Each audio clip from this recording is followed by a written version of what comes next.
Métier de gardien de refuge. Dans ce deuxième épisode, nous allons monter au refuge du Marcado, au-dessus du pont d'Espagne, rencontrer un apprenti gardien. Ce refuge, vous allez le voir, est l'un des rares à rester ouvert tout l'hiver. Marc Ratura et Mathias Garnier. En 2006, Yannick Lelay gardait le refuge de Miguelou. 7 ans plus tard, il travaille toujours dans les Hautes-Pyrénées, mais il préside désormais aux destinées du refuge Vallon, au-dessus du pont d'Espagne. Un paradis pour les skieurs de randonnée. On a eu 4,50 m de neige devant le refuge, c'est formidable. Et 2 mois de poudreuse. Les skieurs sont venus, étaient au rendez-vous. Et ils viennent encore, puisqu'il y a, comme on peut le constater, encore énormément de neige. Et que je pense qu'on va pouvoir skier jusque fin mai. Avec le refuge de la Glaire, près de Barèges, le Marcado est un des rares établissements à fonctionner l'hiver, dès le 1er février. En plein parc national des Pyrénées, il se trouve dans une vallée très large, sculptée par les glaces. À la fonte de ce glacier, il y a des cuvettes qui se sont formées et qui étaient séparées par des verrous.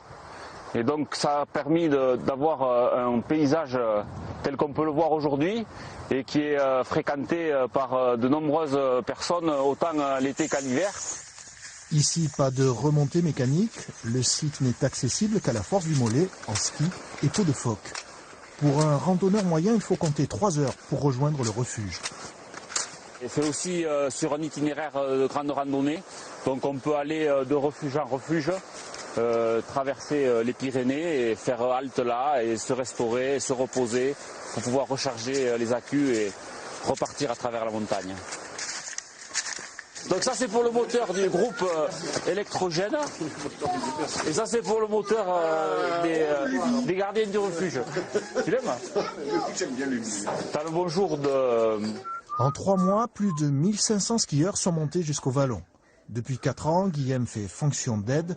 Cette année, il a décidé de suivre la formation de gardien. La première raison, c'est que maintenant, si je veux avoir un refuge à moi, c'est qui est le cas, il faut que j'ai le diplôme. Voilà, ça fait partie. Bon, c'est pas une nécessité absolue, mais c'est quand même un plus sur un CD. Et puis d'autre part, voilà, en étant gardien, j'ai quand même pas vu toutes les facettes du métier de gardien. Il y a clairement des choses que j'ai pas vues, notamment la compta, la gestion. Mais ce printemps 2013, en pleine saison hivernale, le travail du stagiaire est plus terre-à-terre, entre infusion et serpillière. Le quotidien du gardien de refuge. Et si nous partions maintenant en voyage en Angleterre?